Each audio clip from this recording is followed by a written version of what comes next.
नमस्कार साथियों, स्वागत है आप सबका संविधान के आर्टिकल नंबर 319 के साथ। मैं हिमांशु यादव आप सबको बहुत बहुत स्वागत करता हूं।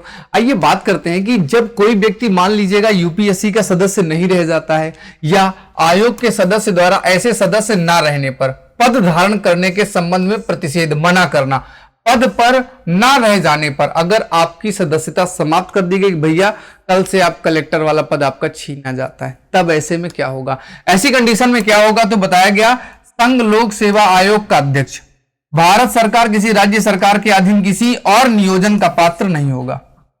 एक बार अध्यक्ष बन गए, अब भैया कोई नौकरी नहीं मिलेगी।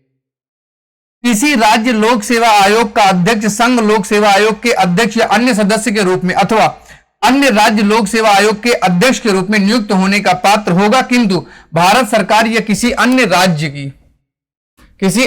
की सरकार के अधीन किसी अन्य नियोजन का पात्र नहीं होगा। बात समझ में आ गई? अन्य जगह पर नियुक्ति नहीं होगी, राज्य में हो जाएगी।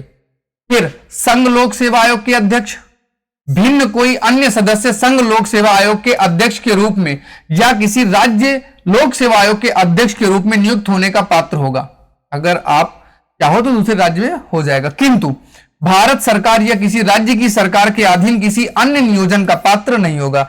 देखो, अगर कमीशन में थे यूपीएससी में तो पब्लिक सर्विस कमीशन के ही चेयरमैन बनोगे, अन्य कोई नियुक्ति का पात्र आपको नहीं माना जाएगा, क्योंकि अन्य जगह अगर आपकी नियुक्ति हुई तो क्या हो जाएगा? गड़बड़ हो जाएगा, धोखा हो जाएगा, क्योंकि आप इधर इस डिपार्टमेंट की बात उस डिपार्टमेंट तक आपको पता चल जाएगा, क्योंकि अध्यक्ष से तो कुछ छिपता है नहीं, तो आपको इस डिपार्टमेंट का और उस डिपार्टमेंट का दोनों का पता चल जाएगा। तो इसलिए डिपार्टमेंट को भी अलग अलग रखो और किसी को किसी का पता ना चले। किसी राज्य लोक सेवा आयोग के अध्यक्ष से भिन्न कोई अन्य सदस्य संघ लोक सेवा आयोग के अध्यक्ष या किसी अन्य सदस्य के रूप में अथवा उसी या किसी अन्य राज्य लोक सेवा आयोग के अध्यक्ष के रूप में नियुक्त होने का पात्र होगा।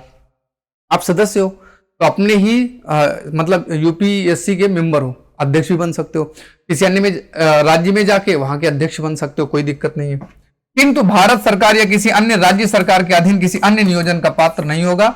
यूपीएससी में हो तो यूपीएससी में रहोगे, किसी और में जाने के लिए आपको मान्यता प्रदान नहीं की जाती। एक बार अध्यक्ष बन गए भैया, अब काम खत्म, अब और कोई डिपार्टमेंट मतलब निर्वाचन के अधिकारी नहीं बन सकते, निर्वाचन आयुक्त आपको बना दिया गया, ऐसा कोई पद आपको मिलने वाला नहीं है कि यहां थे फिर कुछ दिन बाद सीएजी बना दिया गया, ऐसा कुछ मिलने वाला नहीं। मिलते हैं आपसे संविधान के आर्टिकल नंबर 320 के साथ, बहुत बड़ा है, आराम से पढ़ेंगे। फिलहाल अभी के लिए मुझे इजाजत दीजिएगा। जय हिंद, जय भारत।